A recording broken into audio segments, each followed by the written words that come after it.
You're listening to episode 10 of the Afros and Pixie Dust podcast, The Fresh Queen and Her Princes with Patrice. Hey, Dis friends. Welcome to episode 10 of the Afros and Pixie Dust podcast. I am your host, June. Happy June! If you haven't guessed, this is my birth month, and yes, I celebrate all month long. For anybody wondering, I wear a size annual pass, and my favorite bouquet is a dozen shares of Disney stock. Just, if you guys were wondering. This past weekend, Star Wars Galaxy's Edge opened up in Disneyland. I really enjoyed seeing everyone who made the trip out there have a ball on Batu. Batu? It's Batu, right? I practiced that forever, and I'm sure I still got that wrong.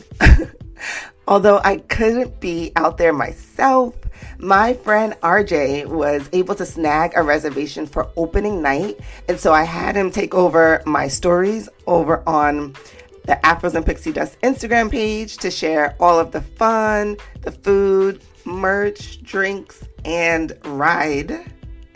And it all looked amazing.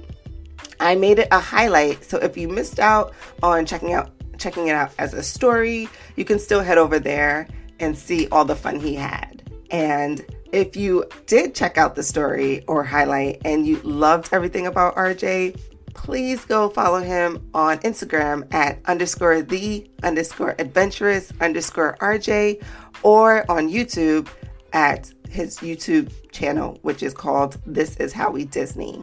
And I will just have to say a big thank you to RJ. He did an amazing job describing his trip and the land, and I loved every moment of it. And I can't wait to have him on a future episode. He is a beautiful soul and he has an amazing story. But now let's get on to this week's guest.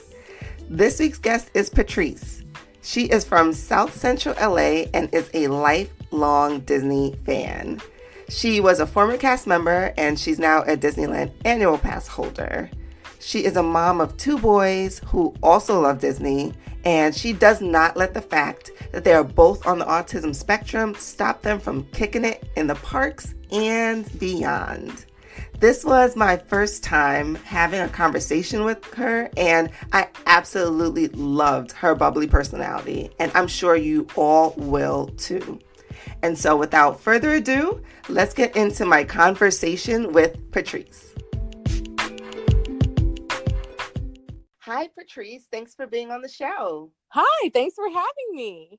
So excited to have you. Thank you so much for being willing to talk to us about your experience as a Disney mom. No worries. Thank you for having me. What an honor. Awesome. So Yeah. let's start off the interview with you telling us a little bit about yourself. Sure. Okay. So my name is Patrice and my sons, Devin and Drew. We are the Fresh Prince of Disneyland, because I love Disneyland, and I am obsessed with Will Smith. I'm obsessed with the Fresh Prince of Bel-Air, and so that's where our kind of Instagram name came from. And me and my kids were annual pass holders. We've been annual pass holders for about 5+ years now, and about every other week, more or less, we go to Disneyland, we go to Disney World, we go to Disney cruises, and we're just all about being in the parks, all about the Disney love, all about spending time with each other. We live in Los Angeles, California, so we're right down the street from Disneyland, and we try to get out to Disney World as much as possible. And both of my kids are actually on the autism spectrum, but that doesn't define who they are. They're bigger than their diagnosis. That's what I like to say. That's how I like to think about them. They're just, 2 young boys that like to have fun. They like to play music. They know how to play the guitar, the drums. They're loving, they're caring, they're good students. And so, we just get to spend the most time at our favorite place. And that's what we like to do. So you're a Disney mom. So when did your love of Disney first start? Oh my gosh. I think that my love of Disney started in vitro. Like in utero. That's what it is, in utero. Like I swear, my mom was just telling me about how she was 9 months pregnant at Disneyland, walking around with me inside of her, and you know, doing rides, enjoying the experience. Really, my first actual trip to Disneyland was when I was 6 months old, and my father took me, and he took me and my grandmother to Disneyland for the 30th anniversary. And that day he treated his mom to uh, dinner at Blue Bayou, and they saw the parades and got on the rides with me. I was all about 6 months old. And then my father was separated from my life. So I always grew up with like this picture of my dad, who I never really saw until I was about 25 years old.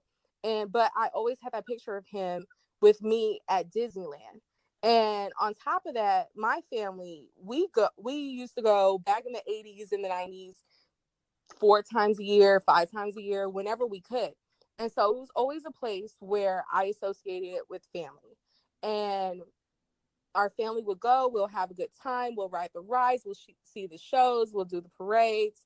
And so it was just always a place that like our family, I felt, was at our best. And so I feel like my love of Disney was started at a super young age, but it's also the movies, it's the toys, the coloring books, the books on.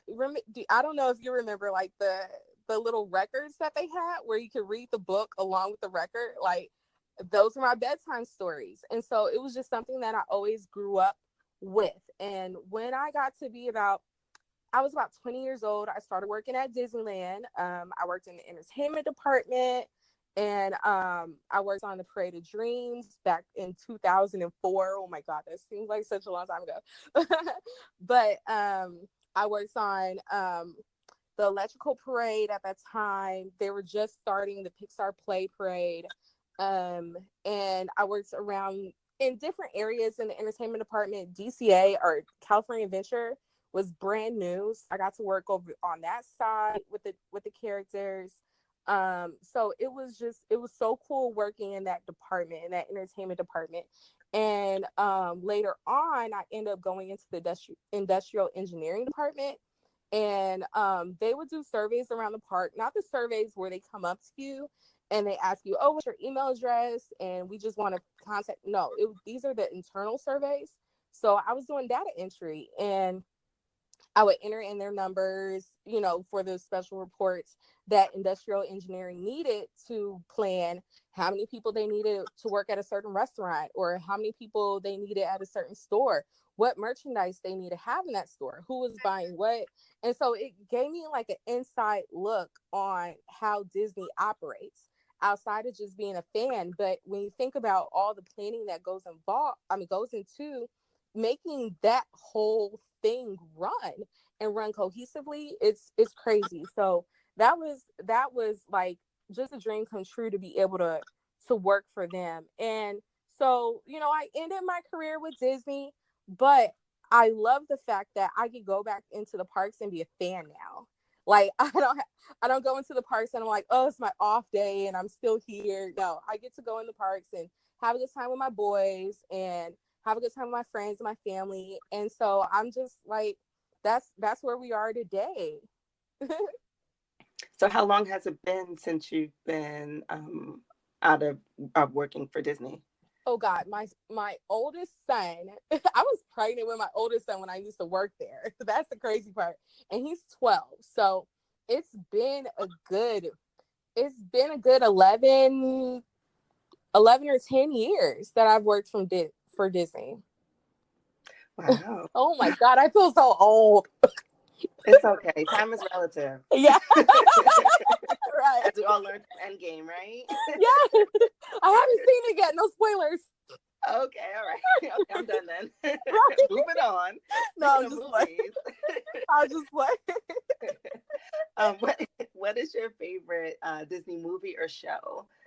Okay, so to make a long story short, my favorite Disney movie is Mary Poppins. And Mary Poppins resonates with me so much because my grandmother is literally the Black Mary Poppins. Like, you will, like, for real. Like, she would make doing chores fun. And that's weird to say. Like, she always had the house where everybody wanted to come visit, hang out. She'll make food, popcorn.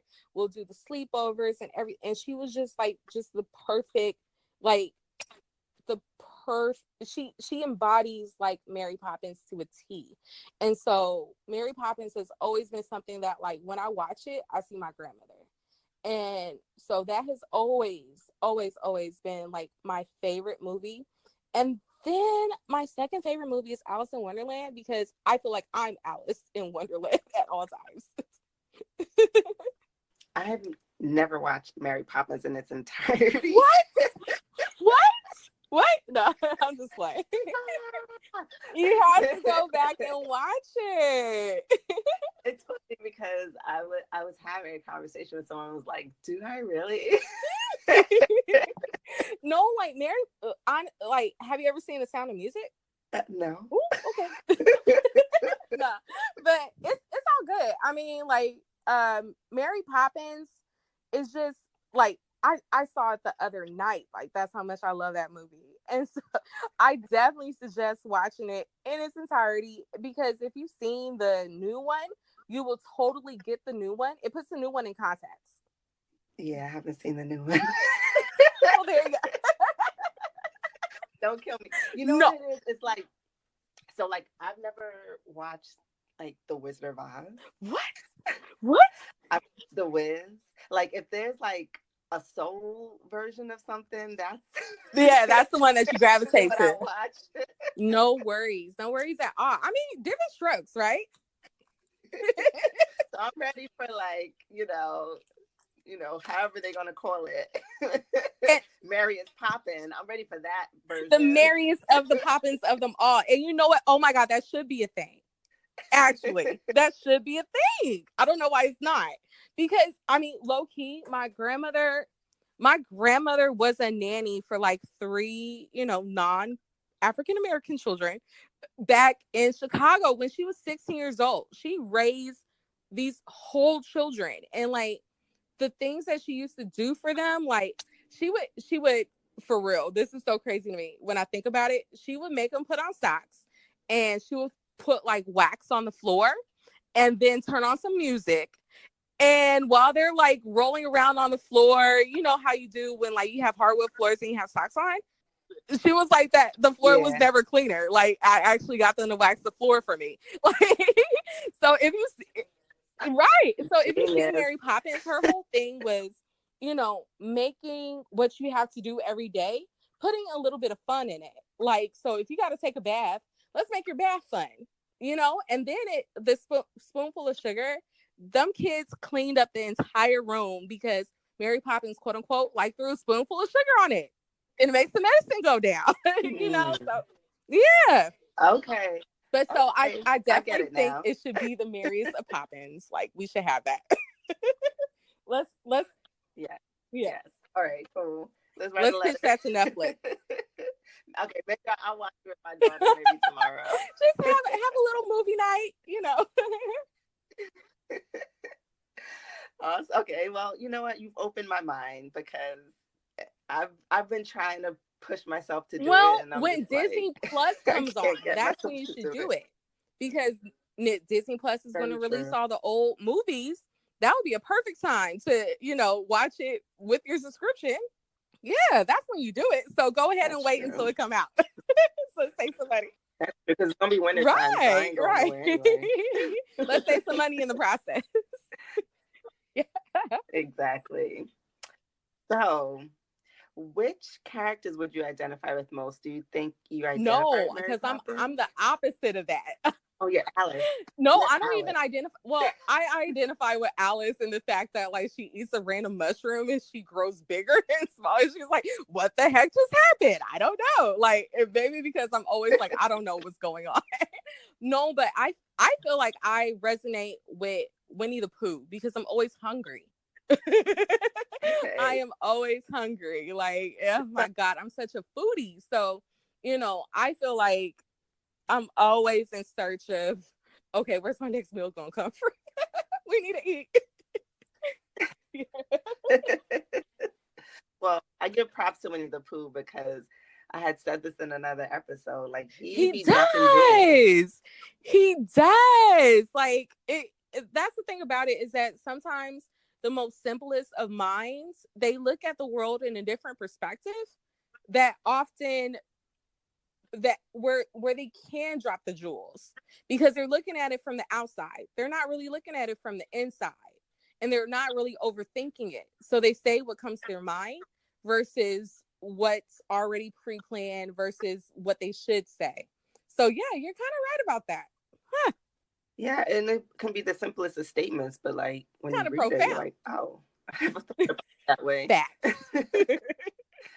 So, I stand Winnie the Pooh. Okay, I watch that, even though that's a little vanilla to me as well. But no, I do get Winnie the Pooh goes hard.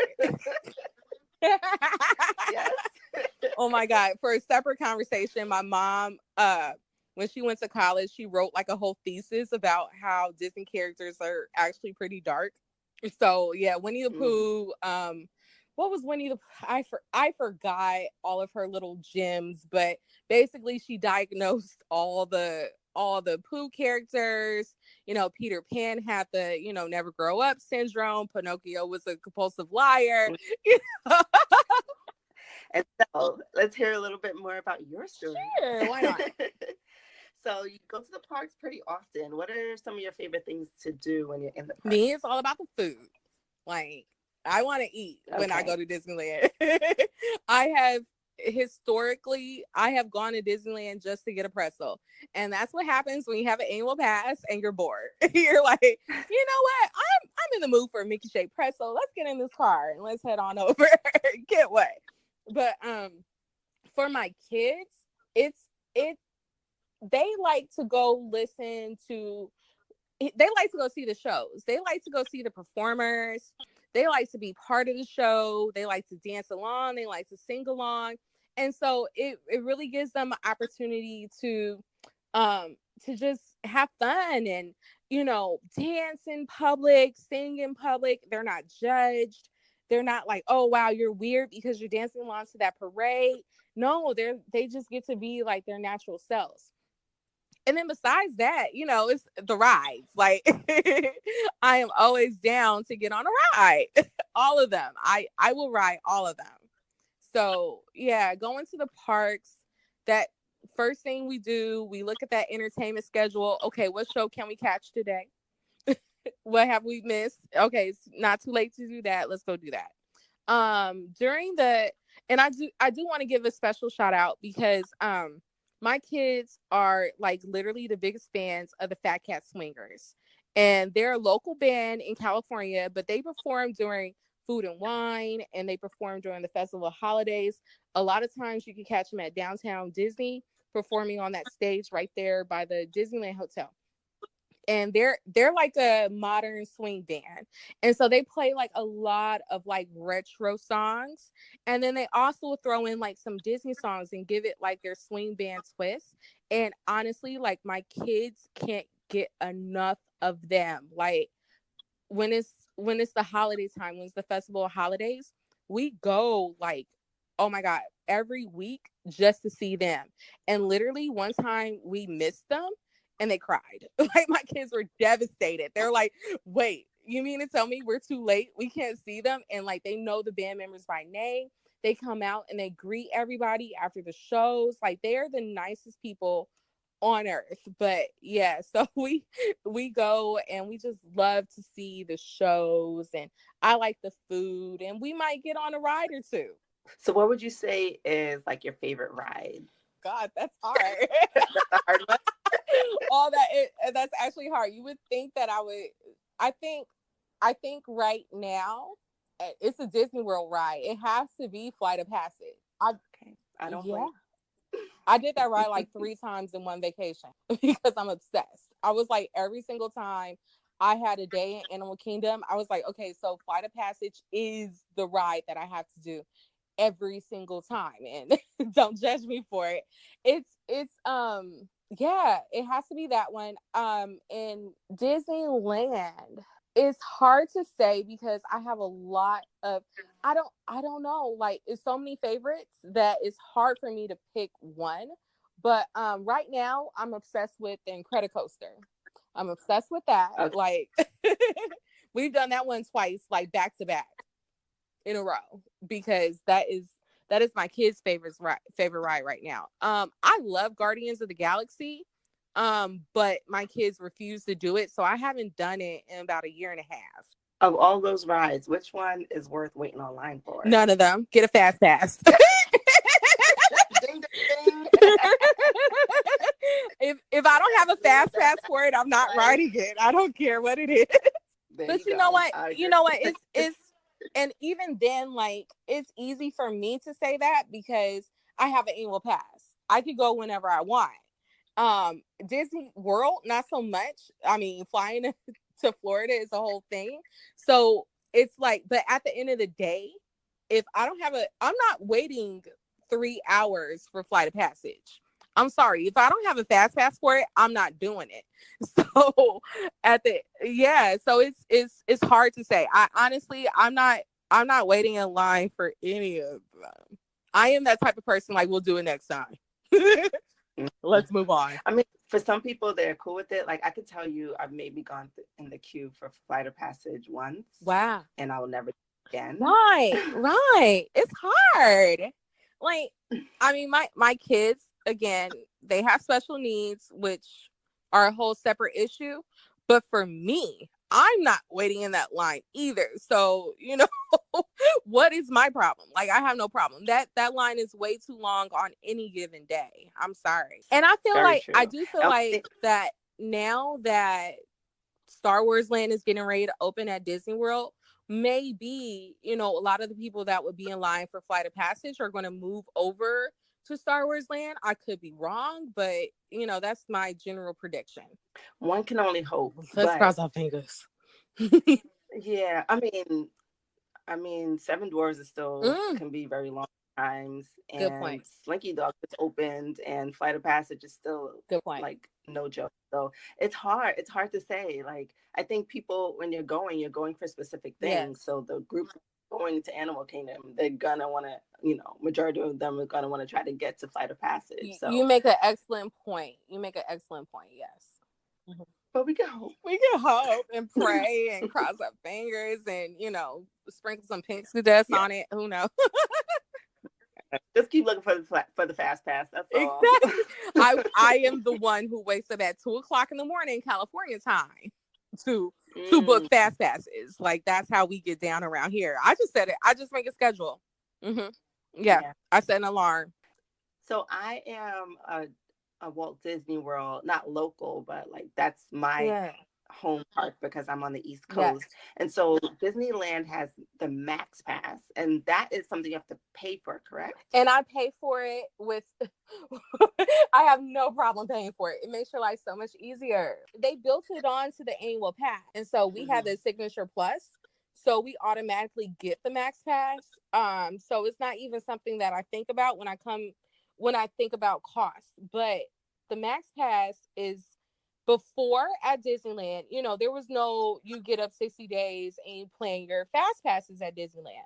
So what happens is that you arrive the day of and you have to go to the actual ride to get your fast pass.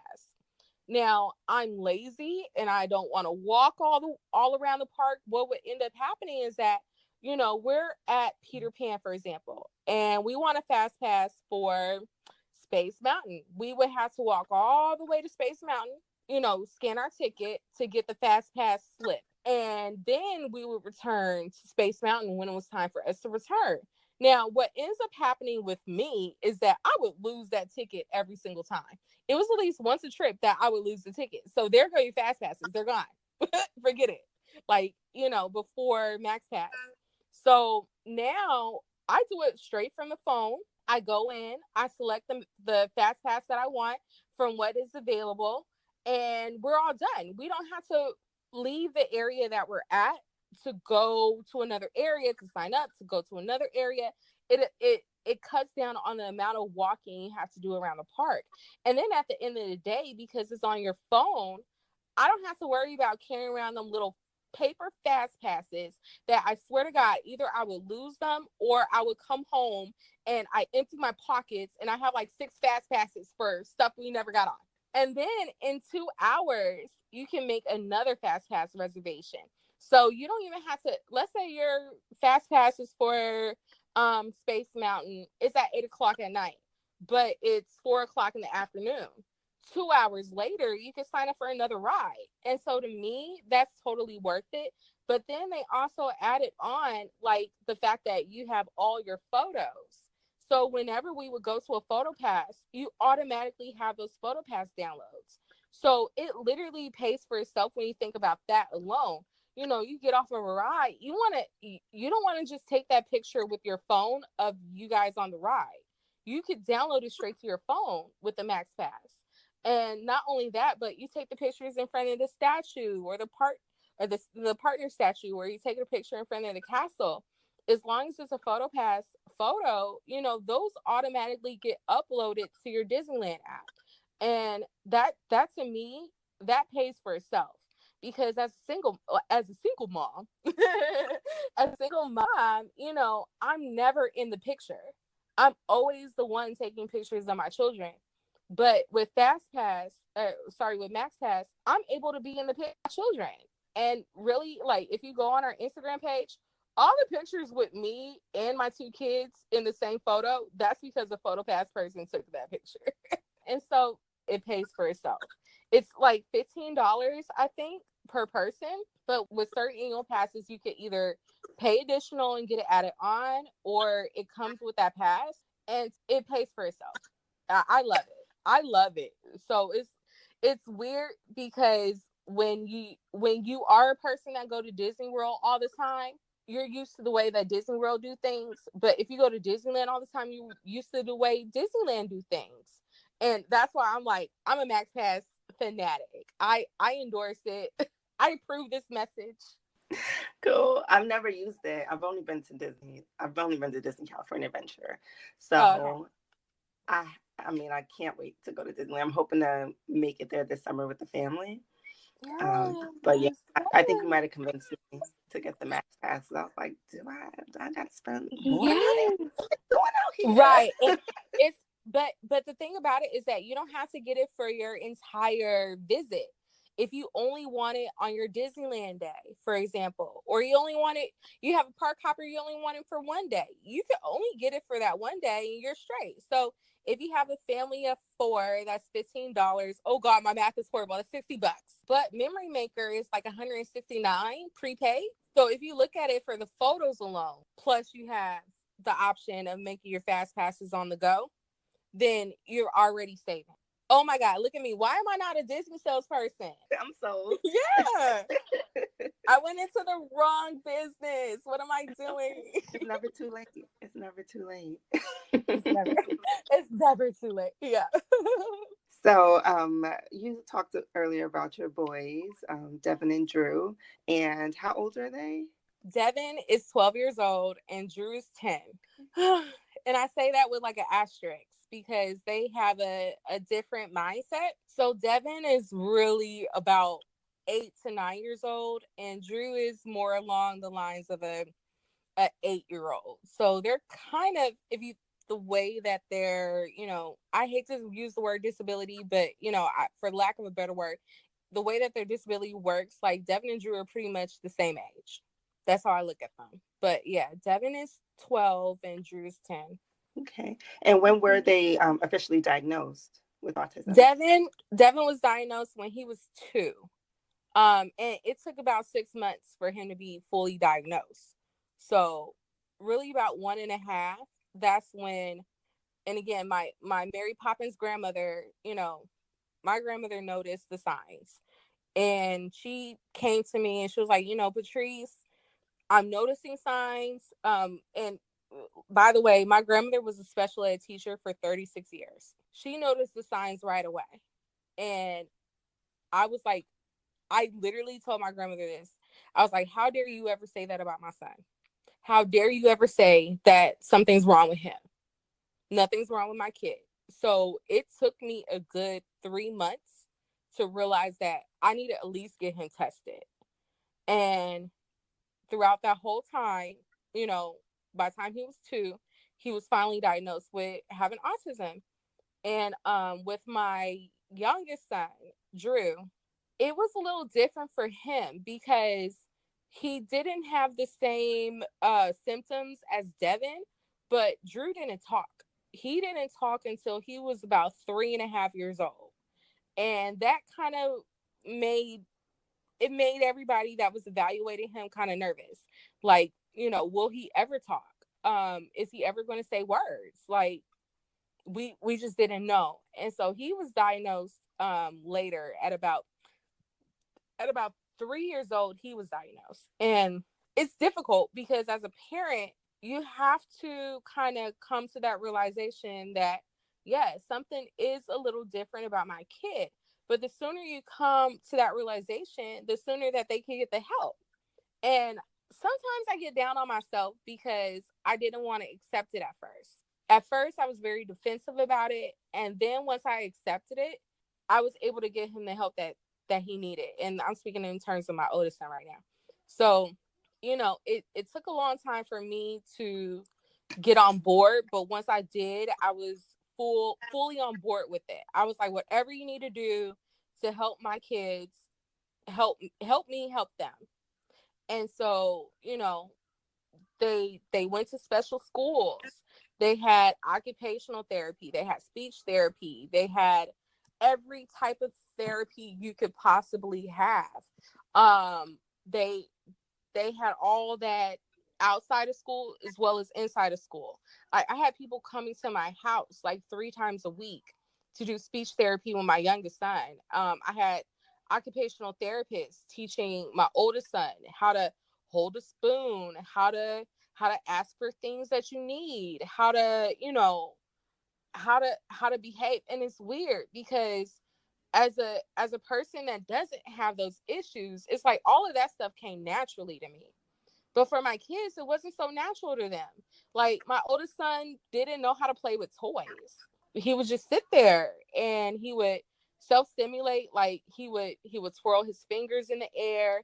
He'll rock back and forth. He may get fixated on one thing. It was weird to see that. Also, like the side piece of that is that my oldest son, he's always like from the time that he could hold a crayon, he was always drawing.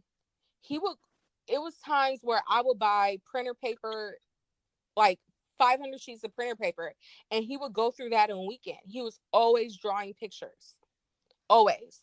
And he would draw that picture until he had a perfect, the same picture over and over and over and over and over again. And now that boy is such an artist. Like he's amazing at drawing. I swear to God, like he might be like an animator one day, or he has that type of talent. And my youngest son, when he wasn't talking, he one day when he started talking, he was actually reading a book. Time I heard him talk, him reading a book at 3.5 years old. And so it's like, although it took him a long time to kind of be socialized into how to be a typical kid, they have abilities that are way beyond like my imagination. I don't have the talent that they have. I don't know how to draw. I don't know how to play any musical instruments. I don't know how to do anything. But my oldest son, he's a little bit more on the spectrum. But my oldest son, he could get on any musical instrument and play it with no practice. My youngest son, he is it's crazy because he can spell any word that you ask him to spell. Ask him to spell anything. He could spell it the first time without even having to see the word. And not only that, he's also weird about birthdays. Like, if you told him your birthday, he would not only remember your name, but remember your birthday. And then he'll be like, oh, today is June 15th, and it is June's birthday. Like, you know what I mean? Like, or the other day, he came up to me and he was like, Mom, did you know Freddie Mercury was born on your birthday? And I was like, no, like, that's crazy to me. How do you know Freddie Mercury's birthday? That's so weird, right? Like, but he's like, they have abilities that are not even on the frequency of typical people. So it's like, at first I saw it as something that was devastating, because I was like, how are they going to live in this world? How are they going to live this life? But now I see it as such a blessing. They are so different. They're not like typical kids, and they have abilities that are beyond my comprehension, beyond anybody's comprehension. And so how could you not be like proud about that? So it's been a journey, but here we are. That's so beautiful, and I can Thank only you. imagine what that journey was like for you, as a Yeah. mom, having to accept their diagnosis. I think a lot of Yeah. times there's a lot of pressure that's put on parents, to do everything right, or to do, right by Yes. children. And Yes. what is doing right by your child? There is not Right. one right way to parent, because no two human beings are alike. And so Correct. you can read all the books, you can, go through all the gurus and read all the blogs, Oh, but at the definitely. end, it's about you connecting to your child wherever they are, Yeah. and meeting them where they are, and getting to know them for who they are, and adjusting to that.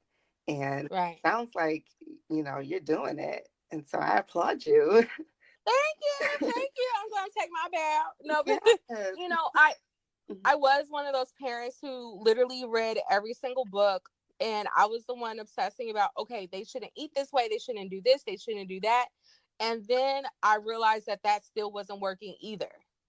So I just started going with the flow. I had to change myself in order to accommodate my children. It was less about them having to accommodate to the world and more about me accommodating to them. And at the end of the day, like, I look around and I'm like, yeah, I definitely want these children the way that they are. Like, I don't want them to lose that spirit that they have. It's weird, it's different, it's hard to explain. But for any parent that wants to read those books, read them, you know figure it out, do your own research. But once I started going off of the book, that's when it started clicking for all of us. I think that it has something to do with, as a parent, I was so stressed. I was like, everything that I do is going to jack them up. It's going to mess them up. I was like, everything that I was doing was actually making me more stressed out as a parent. It was making them more stressed out as children. And so it came a point, and I hate to be like this, it came a point where I just let it go. There's nothing wrong with that. Right. I Elsa'd and I let it all go. And I was like, I have to stop obsessing about these books, these articles, these tips, these tricks, and I just have to do what feels right for me and my children. And not honestly, I hate when people say honestly, because it sounds like they're lying. But me and them boys, we got into a rhythm with each other where they are literally like the best kids on. Don't have the same issues that I used to have with them. I don't know how to explain it, but like, I feel like going to Disneyland all the time actually helped too, because I wanted them to be comfortable in social settings, in social environments that are unpredictable. Like, it's the same place that you go all the time, but each time you go is different. So I wanted them to be able to be around loud noises, be around tons of people, because again, every single book say that, well, this is the problem that autistic kids have. They hate loud noises, they hate large crowds, they hate this, they hate that, they hate that.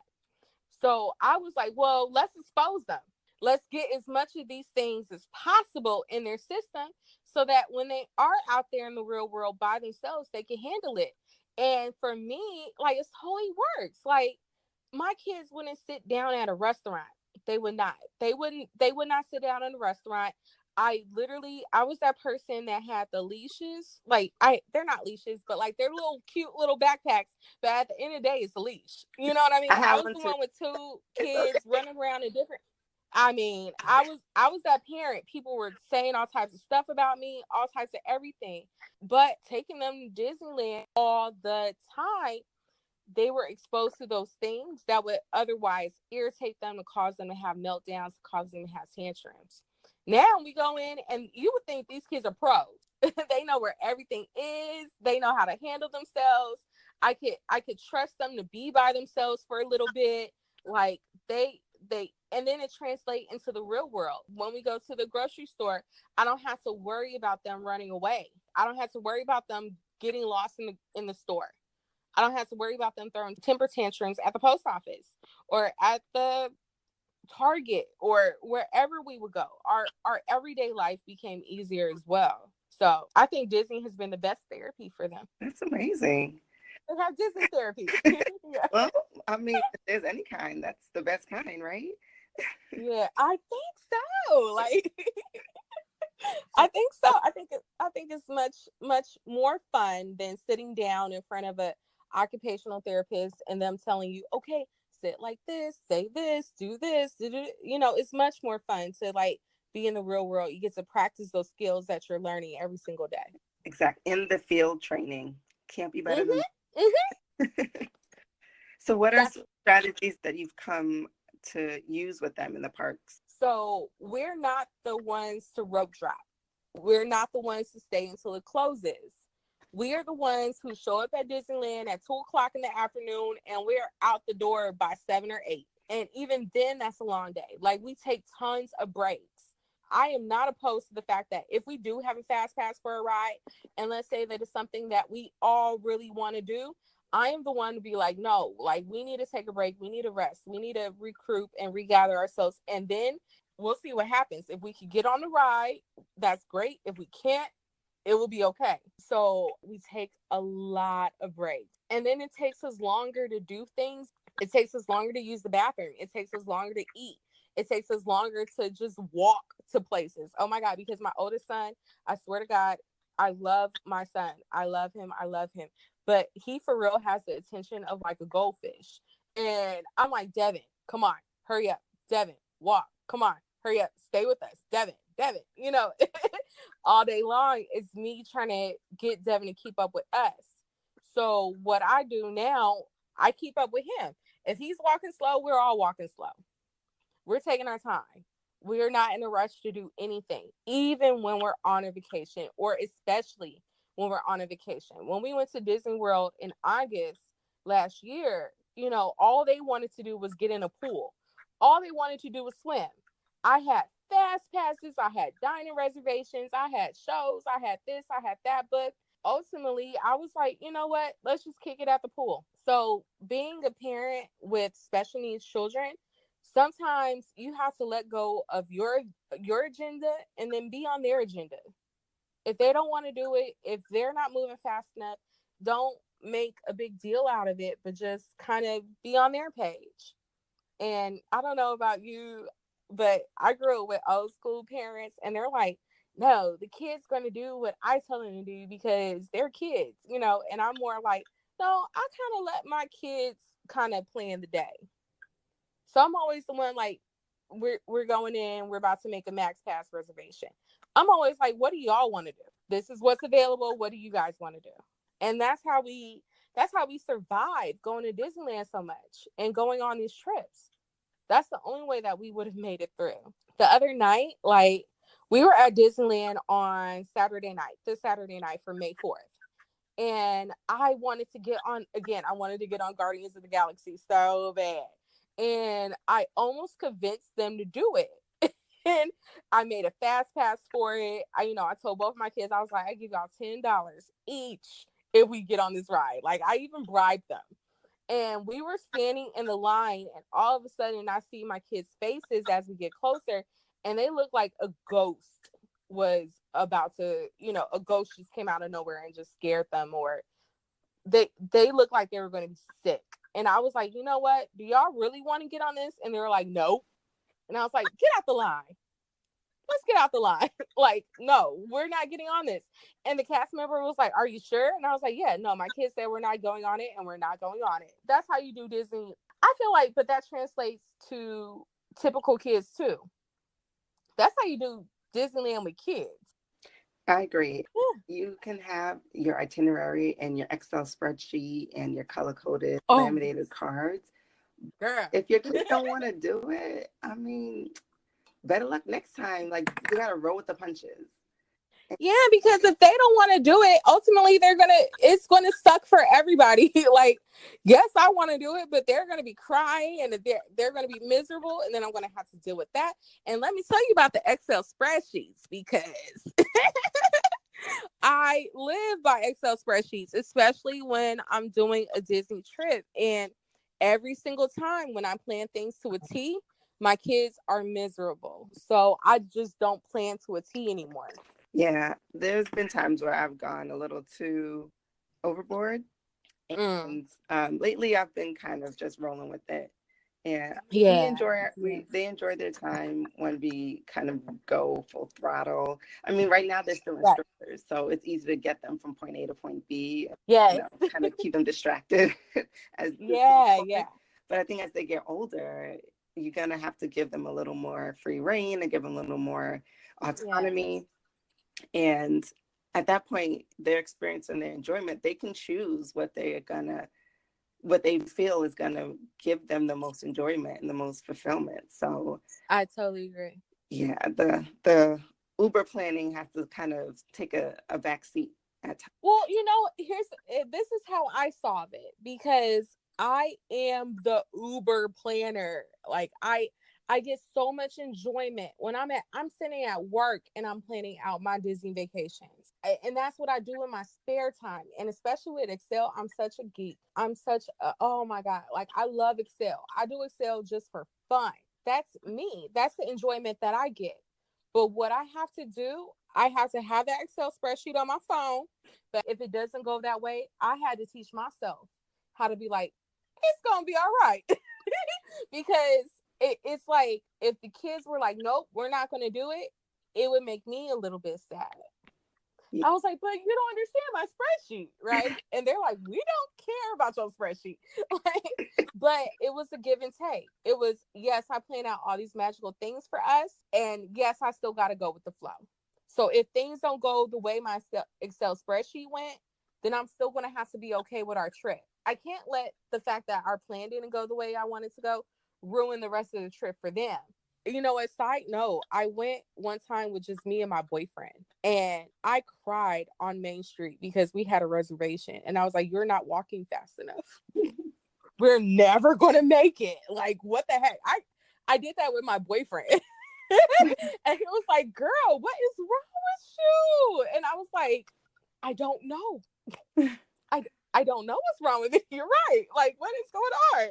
But that's when I realized that, and it wasn't even with my kids, it was with my boyfriend. I realized that I can make all the plans in the world, and that's fun. Enjoy that fun, because that's part of the fun. That's part of the magic. But if it doesn't go your way, you have to be okay with it. It's funny because I was going to say the cure to planning with kids and having to roll with the punches with them is going on a solo trip. But oh yeah, I've been on those too. And when I go on the solo trip, that's when I'm just like, oh my God, I'm doing everything that I can't do without these people around me. Yeah. That's when I do that. So exactly. And I've done those too. Yeah, I last year was just my year of like Disney, and I try to do as many trips as I could. I love it, because what I want to do one day is I actually have really bad knee issues. I tore my ACL and I haven't had the surgery on it yet. So me and walking is no bueno. It's no bueno. But I want to do one of the races. I want to do like one of the 5Ks or something like that. Like, so bad, where you dress up and you get to like just do it. And I'm like, even if I don't finish it, I want to do it so bad. So I actually did a fun run with my daughter. Really? Yeah, I do a couple of the Run Disney races, like that was one of the things that I started doing a little bit after I had my son, and kind of like helped me to get rid of the baby weight and just feel better postpartum. Yes. And they actually have a fun run that is about a mile and a half. Oh, And I could do that. so I definitely recommend it for people who can't do like the longer runs, can't do a 5K or a 10K. Yeah. It's usually in the resorts, and it's like $15, and you don't have to Really? like wait. You have to be there at exactly when they release the race. Otherwise, you may not get the race you want and all that frenzy. You just show up, you pay your $15, you get some water, and you run, and you get to see a resort that you may not have stayed at before. So Oh it my kind of gosh. serves two purposes. Like you get your early AM workout. You have some fun, you meet some cast members, you get a little Yeah. fun medallion, and you get a mini tour of a resort. So Oh, look, you had me at medallion. I love the Disney swag.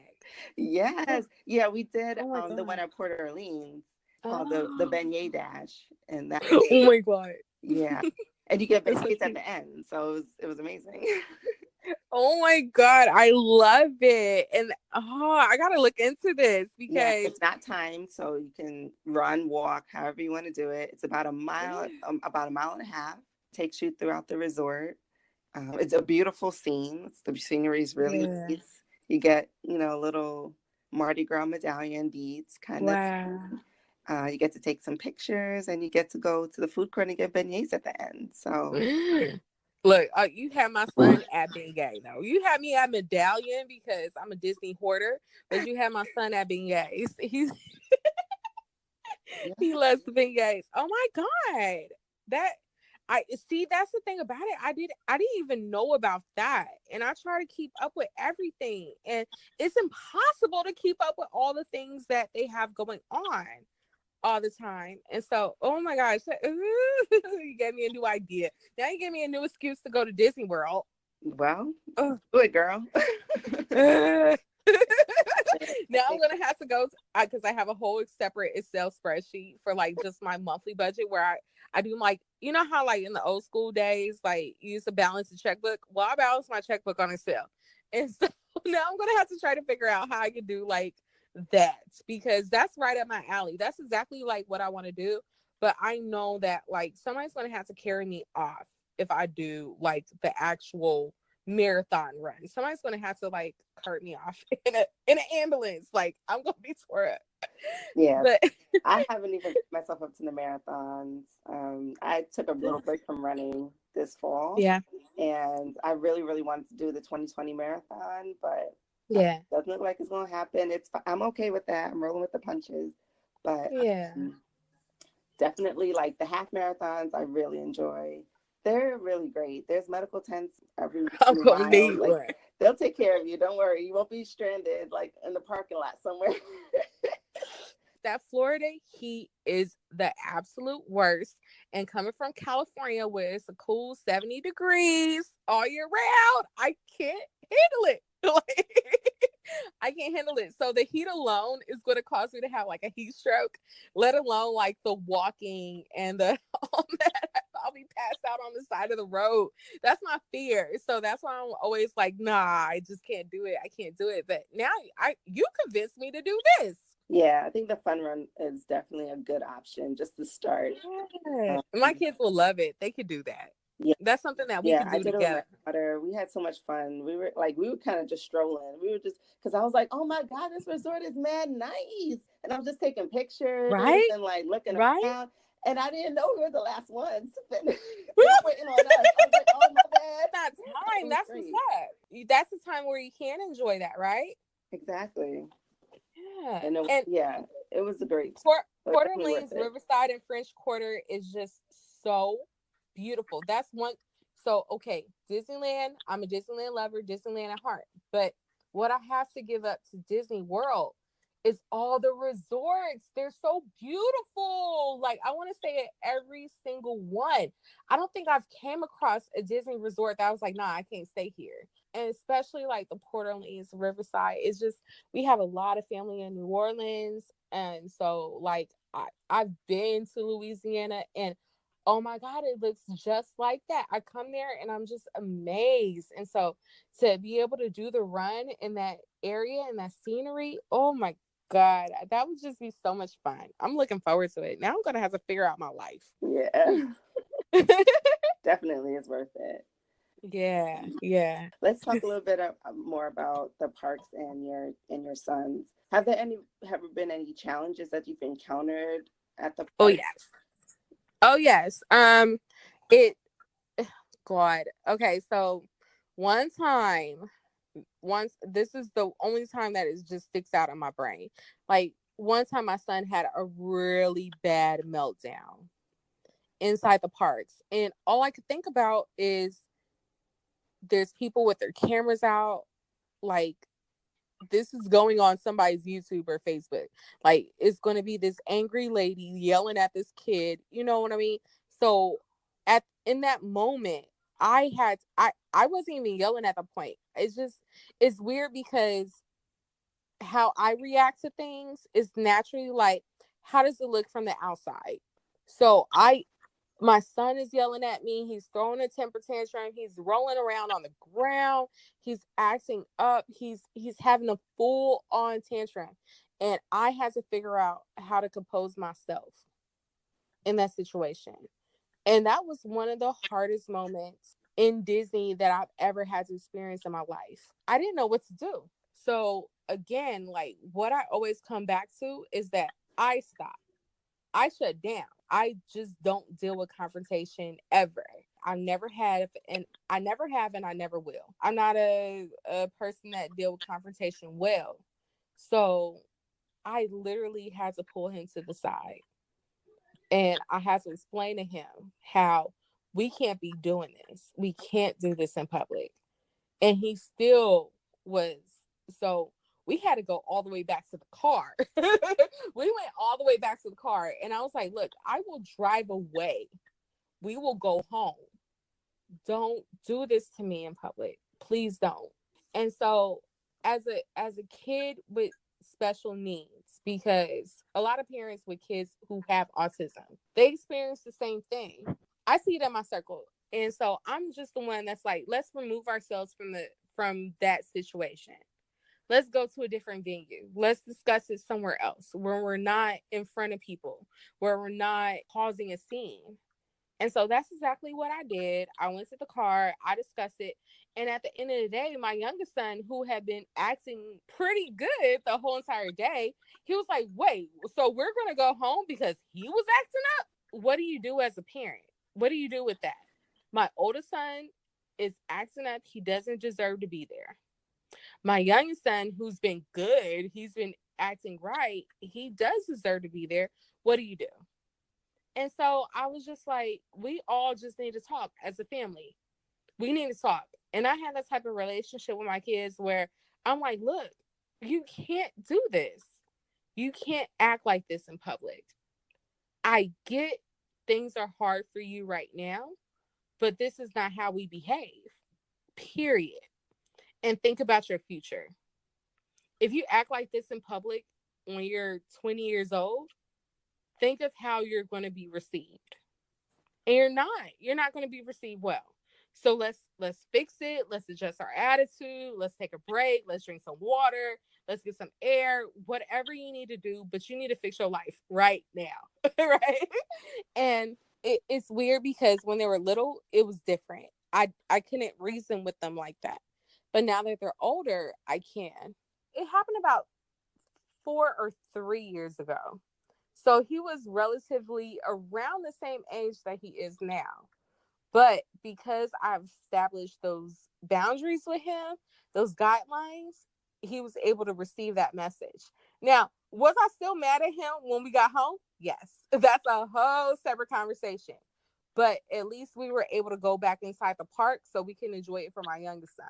Because I never want to punish the other kid for for what my other kid did. You know, I always try to be just fair and balanced. It's unfair to the person who was acting right that we had to leave for the person who was acting wrong. And I definitely made it known that, like, no, you don't get cotton candy today because you totally act up. Like you act up, so no, actually you don't get that. Because I'm the type of mom that's like, you want cotton candy? Sure, here you go. You want a Mickey bar? Okay, here you go. That's me as a parent. It's hard, especially when It really you have is. two kids and it's just you. Yeah, yeah. Sometimes you can kind of like hand over one kid and say, handle that, let me go, you know? And Right. If I had somebody that could tap, now their dad is very much a part of their life. He wasn't there on this trip. He does go with us, but I still have a certain relationship with my kids that he doesn't have. And no, I don't have that person that can, okay, you take him, I take him, we go and do this, you go and do that. So we have to go as a group. I'm like, it's all or nothing. So you make a good point. so how do you think how does Disney accommodate children with special needs? I know at Walt Disney World they have a disability pass. Yeah. Do they have that at Disneyland as well? Yes, we have the same pass. It's a little different though, because at Disney World, when you have the disability pass, you go to that ride, you tell them, hey, I want to, let's say for example, this is how we did Pandora. I was like, okay, so we want to get on Pandora. And they tell us, okay, so you have to come back in about 3 hours. And then we say, okay. And then we continue about our day. And in 3 hours, we come back and get on the ride. We have to go to each individual ride in order to use that disability pass.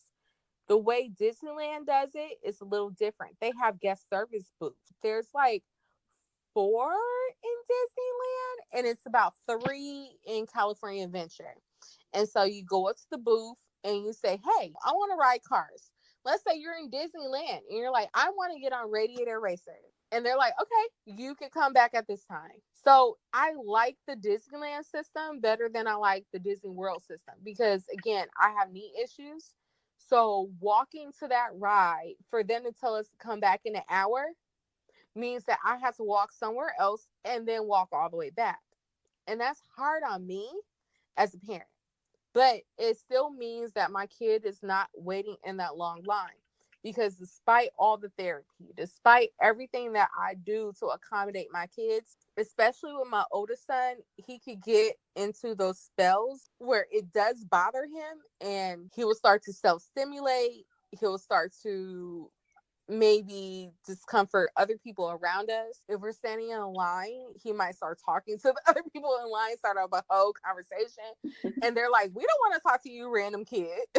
Like, why are you doing this? It makes the line more tolerable for all of us. But at Disneyland, I love it because if we're in Disneyland and we decide we want to ride a ride in California Adventure, we could sign up in Disneyland and then go over to California Adventure. Whereas Disney World, if we're at Disney World, we got to sign up at each individual ride. That means if we're at Seven Dwarfs Mine Train, we just got off of that. We want to get on Haunted Mansion. We have to walk all the way to Haunted Mansion. And then let's say we have a fast pass at Space Mountain. We have to walk all the way to Space Mountain. And so it's just it gets to be a logistical nightmare at the end of the day. But does it help? Yes. Yes. It is better than nothing. Because if my kid had to wait in an hour and 20-minute line, that's the end of our day. The end. Like we can't move on. We don't have that option. Because, and I say this in terms of my oldest son, because he has the hardest time dealing with everything that's going on every single time. He's more affected by the environment than my youngest son. So it becomes harder for him to have to wait. And it's not because he has to wait. It's because he's bored. And it's because there's other people around. They're making noises. They're doing this. They're doing that. And I don't know how to describe being autistic to another person. But he literally sees everything. He hears everything. Everything starts to irritate him, and so it could become torture for him. And so I keep our wait under 30 minutes. If we have to wait for a ride and it's longer than 30 minutes, we get out the line because he becomes tortured by it. And it's sad. I don't want to see him going through that, but the disability pass helps, but that's why I also have max pass because they let you use those two things in conjunction with each other. So we will say, okay, we'll use the disability pass for this ride. We'll use max pass for this ride. That sounds like a great combination. Well, that's why I like that too. And at Disney World, we did the same thing. So we use the disability pass in conjunction with the fast pass systems, and they work for us. And whatever we can't do, we don't do, and we get over it. But I try to maximize it. So it's like, yes, I will make a fast pass for Pandora, but I will make a disability pass for Navi River. That's how you do it. So I've seen other children in the park sometimes with headphones or Yeah, like other assistive devices. Do those yes. work for your boys? No, because then my son can't hear what I'm saying. Okay. There you go. we tried the headphones because again, noises are very hard for him to deal with. But he doesn't listen to me when I'm talking to him when he has the headphones on. So it's like I want to accommodate his needs at the same time. You have to pay attention to your surroundings with when you're with me. Like I'm like, Devin, hurry up. Devin, hurry up. He has the headphones on, he doesn't hear it. So with my kids, I don't make any accommodations for them outside of using the disability pass. Like those are the only type of accommodations. Well, comfortable clothing because they are big on their clothing too. And that's a big issue is if the tag is bothering them, if the shirt is itchy, if the pants are weird, it becomes a whole thing. Textures, I don't force them to deal with certain textures of things. Food, I don't make them eat certain foods because the food causes sensory issues for them when they're eating it. So I do make accommodations for my kids, but I don't do the headphones because they need to listen when I'm giving directions. My oldest son is old enough to where he has a cell phone. At first, he was in his own world with watching videos that were making him comfortable, all that. And I was like, you need to turn it off because you're not paying attention to your surroundings. I don't care if it's making you comfortable. Pay attention. You need to know what's going on. And how about you enjoy where you're at? And so I know that's controversial. I don't do that. And I see other people doing it and I respect it. You do what you want to do. I'm going to do what I want to do. And my kids can't have it. So do you have any particular advice for other moms with kids of special needs?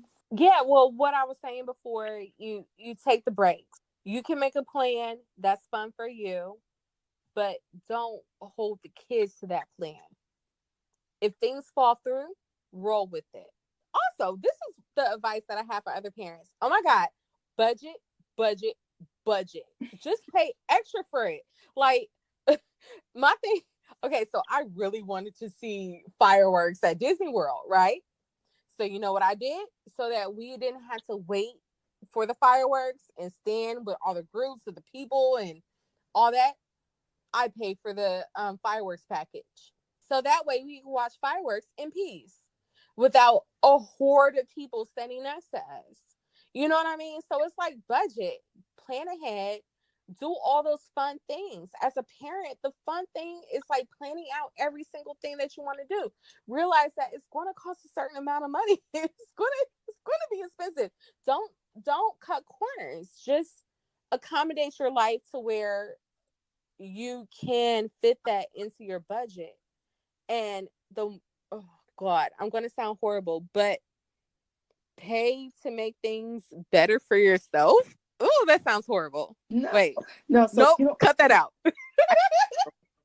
Huh? So you don't have to do everything for every trip. I mean, if you're You fortunate don't. to go You don't. more than once. Right. No, you don't have to do everything for every trip. I'm not even saying that. But if this is the special trip, if this is the trip that you're like, this is the trip of our lifetime, then know that things cost money. Budget for it. Plan ahead. Do all those awesome things. And if things fall apart, be okay with that as well. But just know your kids. Know what you could tolerate as a parent. Know what your kids could tolerate as your kids. and be realistic about your expectations, and then have the time of your life. I think being realistic about your expectations is number one. I think Disney comes with this idea that everything's going to be perfect and Oh my everything's God, going to be yes. magical, Yes. but life isn't always perfect and life isn't always magical. Oh no. And it sometimes it be's like that.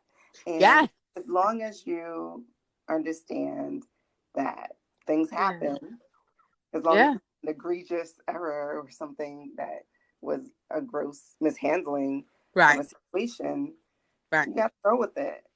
You Right. know, life goes on, and I'm hopefully, gonna. you know, your pockets weren't hit too bad by whatever.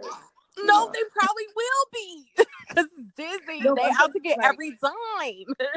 I'm talking about like you know like a bad situation like Yeah. hopefully, Oh, okay. Yes. and they're really good at rectifying things. You know, most of the Man. They so sometimes they will do things. Well, most of the time they do things above and beyond. they really do. Like, it's times where I'm using that disability pass, and they're like, "Well, you have 3 passes for the day, but you know what? You can have an extra fourth one." It's been times like that. And again, when we're at Disney World in August, my youngest son, we are so California people. The Florida climate was messing with his sinuses. He had such a bad headache. He didn't want to go anywhere. He didn't want to do anything. We had fast passes for Flight of Passage at 4 o'clock. And I went down to the front desk. We're staying at Art of Animation. I went down to the front desk and I was like, look, my son ain't feeling right. So what can we do about this? They literally extended our fast passes to let us go whenever we can make it. Basically, they're like, well, whenever you can show up, it's good. It's good for the rest of the night. We couldn't show up that day. So that's the time that I was like, well, you know what? It's okay. We'll live. But at the end of the day, Disney did go above and beyond. They are so reasonable. As from a former Disney cast member, it's really at the cast member discretion. So don't be like mean to them if they're like, no, I can't do it. And at the same time, if they're like, yeah, I will go ahead and do it for you, give them a compliment. Whenever we go to Disney parks, there's at least one time where a cast member has made our trip extra special by doing something above and beyond what they needed to do. And it ain't because I'm a former cast member, because we already established that I worked there a long time ago. Don't nobody remember me there. So it's like just treating a guest as like a regular guest. They're always like, oh, yes, I can accommodate that. Oh, actually, I can't accommodate right now. I can't accommodate that, but I can accommodate this. And they're so willing to work with you. Don't be afraid to just ask that question. If you go up to them and say, you know what, this happened, what can we do about it? If they say no, accept it. If they say yes, run with it. Like, that's awesome. That's pixie dust. Yeah. But if you never voice that concern to them, they will never know. And I never come at them like, oh my God, you need to fix it. No. Like, I'm always like, oh my God, my son is not feeling well. So is there something that you could do, because we're and they're always willing to accommodate for that. But that's why I go back to Disneyland. That's why I go back to Disney World. That's why really we ain't even talked about them cruises. Them cruises is amazing with the guest Yeah. service. That guest service on the cruises. I've been on about 6 Disney cruises. They're amazing. Like, they're actually better than the parks. But a lot of times the community, we like to say Disney's very expensive. It's very this, it's very that. But that's why it's expensive, because they offer what other companies do not. Their guest service, their cast members, the motto, the mission, the all of that. It it's something that other companies do not offer. And it's an experience that you will never have anywhere else. Not just being inside the parks, getting on a ride, eating the food. It's the it's the people who make that stuff run. every single day who really are the ones who make that magic for you. Give them some love, give them some consideration, know that they are only doing what they could possibly do without jeopardizing their jobs, and then you're all good. It's true. Their customer service is The second to bomb. none. It's No, amazing. low key side note, I saw somebody complain that that it was too hot and the trees weren't giving them enough shade. Lord. I saw somebody complain about that. And they still accommodated. Like they still were like, "Oh yeah, you're right. We don't have enough shade." You know what I mean? What other company does that? There's nowhere else you could get that from. So, what would you say is one of your favorite Disney moments or memories? The very last trip that me and my kids took, we did Dapper Day at Disneyland, and we stayed at the Disneyland Hotel. And so we ended up staying Friday through Sunday, and Friday and Saturday, me and my boys, we kicked it in the parks. We acted like how we would normally act when we go to Disneyland. And we swam in the pool. We ate at the restaurants. I was like, boys, this is a vacation. We're gonna make this our vacation this year. But Sunday was all about Dapper Day. So the day is coming to an end. It's time to go home. I gotta check out of the hotel. I had to pack up the car. And so I'm packing up the car. And my youngest son, Drew, he's in the back seat, and all of a sudden he is crying. He is crying full on tears. And we're all in our Dapper Day stuff. So it's like I'm wearing makeup, like, and I don't wear makeup. I don't put on makeup at all. And so I'm like, what's wrong, son? What's wrong? I thought something was like wrong with him. And he was like, Mom, this is the best vacation I've ever had in my whole entire life. And I cried. All of us, Devin started crying, Drew started crying, I'm crying. We sitting in my car in the parking lot at the Disneyland Hotel, like bawling actual tears of happiness. And he was like, but for real, like, when are we ever going to do this again? This is the best time of my life. And it just broke my little sad heart. And then this is the funny part. I was like, wait, hold on.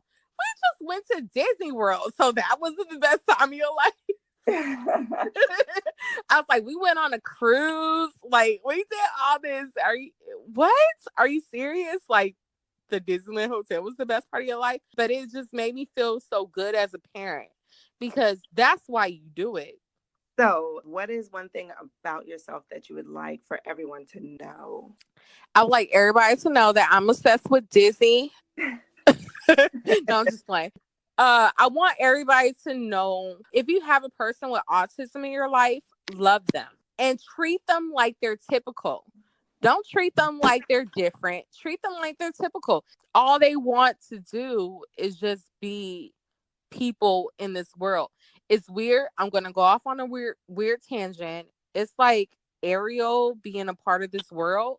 They want to be a part of this world too. So don't treat them as if they're different. Treat them as if they are a part of this world. I feel you. I feel like everyone wants to be a part. Right. And we stop limits on people and barriers on people, and pressure them to be something that makes us feel comfortable. Right. Who knows the kind of potential that we can find in people that are different from us.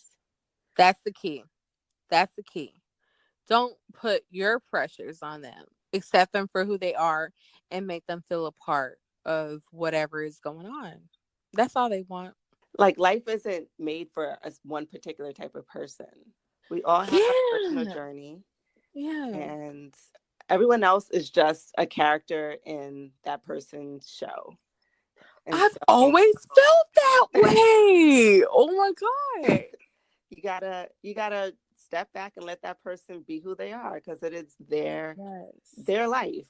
Oh, look, my kids busted in. It's time to end it. Come here, Drew. Say hi. Hey. Hello. I got something to tell you. What do you have to tell me? Right. He whispered in my ear who was calling. Hi, Devin. Both of my kids just busted in right now. Devin, say hi. Hi. Hello. Say what's your name? My name is Devin. Nice to meet you, Devin. What's your name? Drew. Nice to meet you, Drew. But yeah, I mean, I think this is very cool. I think you should keep going, like, you know, keep doing it. Yeah, I mean, There's a market. I mean, there's people that want to do it. So as long as people want to do it, people want to hear it. I'm gonna keep doing it, even if it's just 5 of us that we we all hearing each other's stories and experiences. I'm totally fine with that.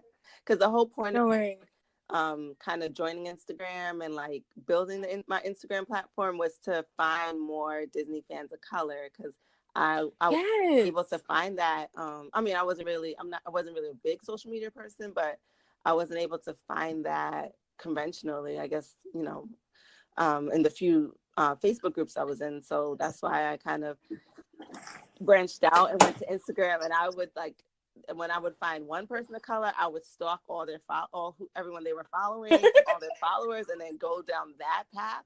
So in about a year and a half, I've amassed a very large Rolodex of of Disney fans of colors. I don't know, like, I think it was about a year ago where I Instagrammed you, or it was something, right? And you're like, oh yeah, follow POC, Disney, follow all that. And I started doing that. And I've been more connected with people who are people of color that love Disney, because I wanted to say this. I went to a predominantly white high school. We had a whole section of our high school. It was called Disneyland.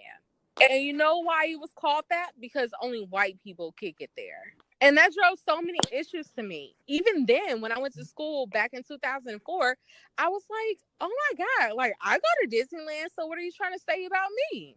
I can't kick it over there because it's only a certain type of people that kick it over there.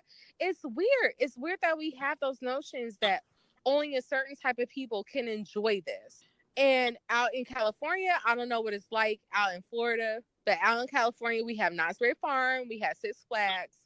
But when you go to those parks, and it is a different crowd. It is literally a different crowd. And I even have friends who come up to me, and not come up to me. Well, I have friends that call me, that text me, that Instagram me, that whatever.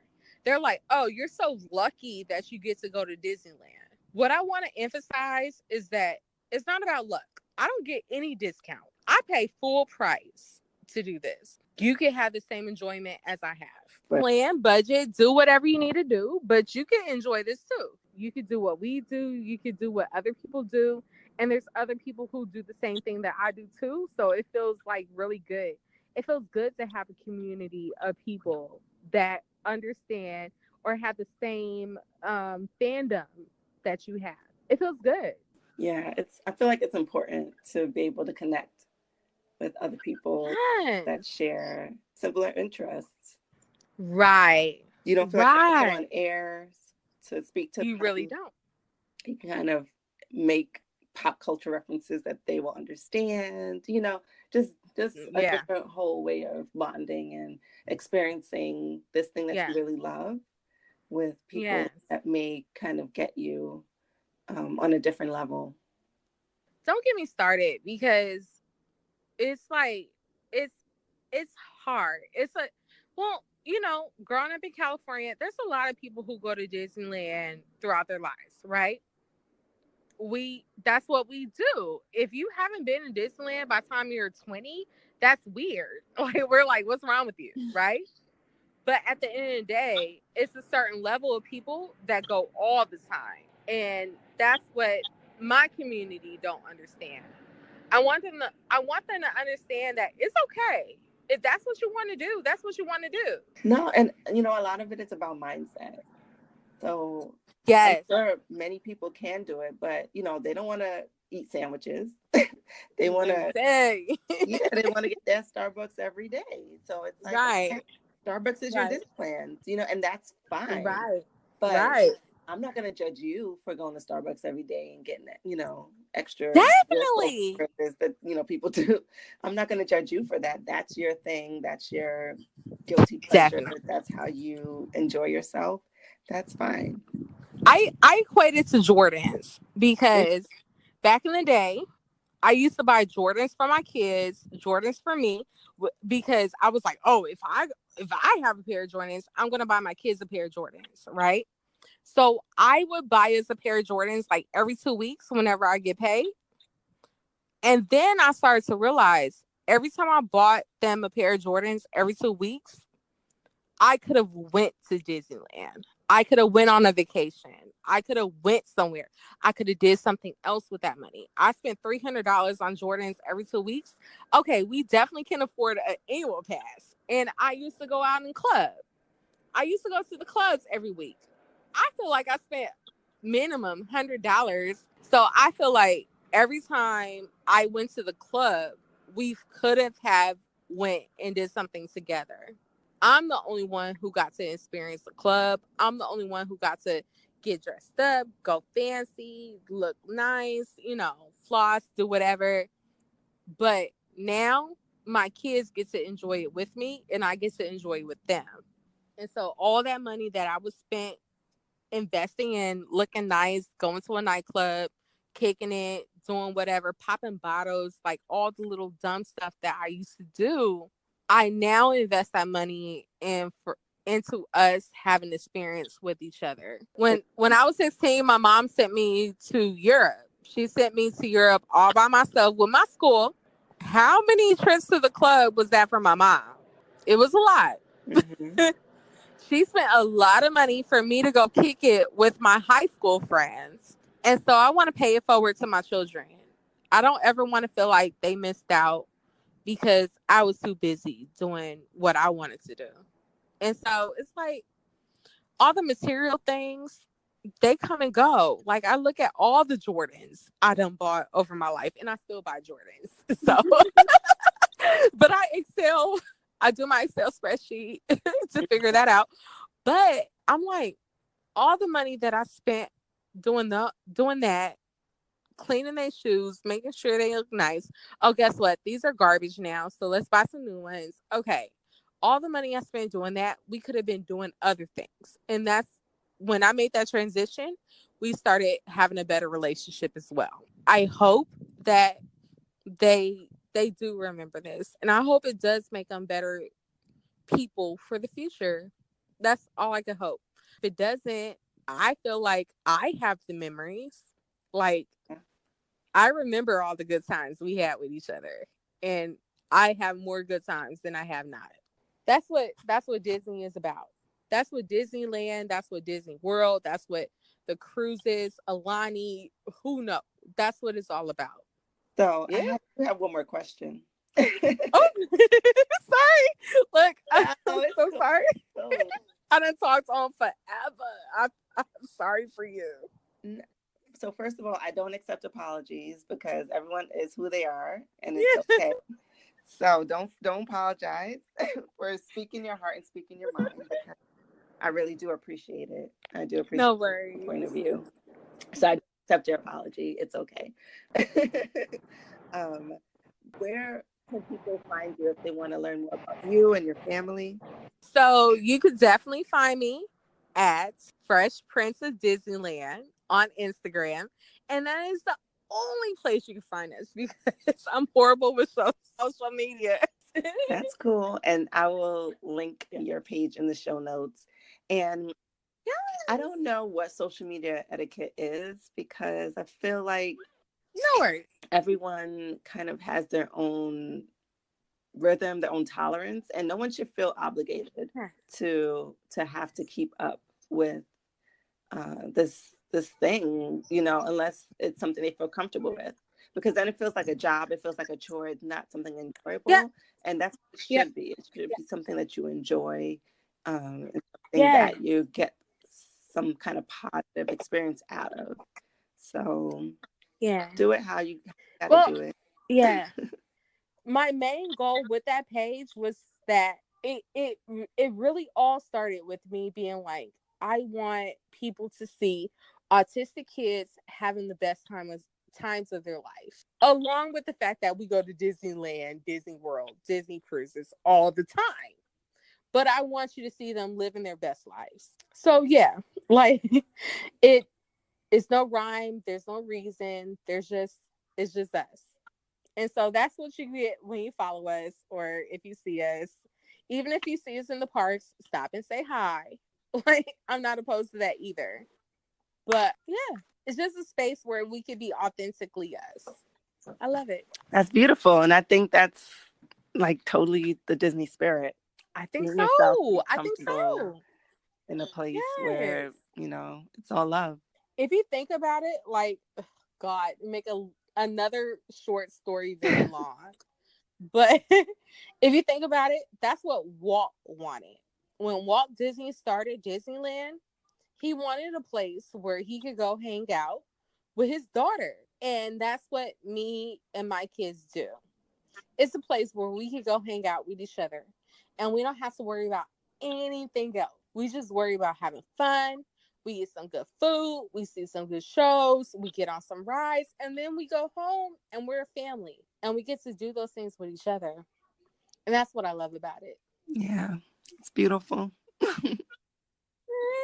Well, I want to say thank you so much. Thank you. Being on the podcast and for being so open and transparent. And no worries. For giving us so much insight on your experience going from a Disney legacy to an employee and a parent of children with special needs. And I think that this will help a lot of parents get some insight on even parents that were hesitant to take their children. It would help them tremendously. And so I wanted to say thank you so much for being open. No worries. I find that a lot of parents are like, I want to wait so they can remember. And I say, don't wait to remember, because it's your memory too as a parent. Yeah. So don't worry about the age or the ability. Just do it. Yeah, you never know what kind of experience you're going to have until you just go out and have it. Yeah, I love it. So thank you again. We're going to probably chat more after this is over. Hopefully. It was so nice. So nice meeting you. Yeah, this is like our very first real conversation. So this is amazing. Yeah, I love it. Thank you. And when you come to Disneyland this summer, hopefully, we get to meet up. Let's have a photo meetup. Well, yeah, I'm just trying to plan a little something. So hopefully, we get it done. But yeah, I'm looking forward to meeting all of my West Coast people. And definitely letting everyone meet each other who hasn't already. So it's gonna be It's gonna be a little movie. No spoilers. So much fun. I love it. Peace, love, Disney, everything. Pixie dust and afros. Yes. Afros and pixie dust.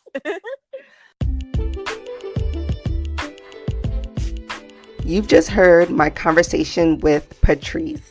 This was only about half of that conversation, and I had such a hard time editing it down. I can't wait to finally meet her and her boys this summer in Disneyland. Be sure to check out her Instagram page to catch all the fun that this queen and her princes get into. I've linked it in the show notes. And for everyone out there who's planning to be in the Anaheim area during the D23 Expo, please be sure to tune in to future episodes to get more information about the meetup in the works for that weekend. I really look forward to seeing you all, and I'm ready to turn up. Am I too old to say that now? Because, I'm a woman of a certain age now. Just saying. Y'all let me know.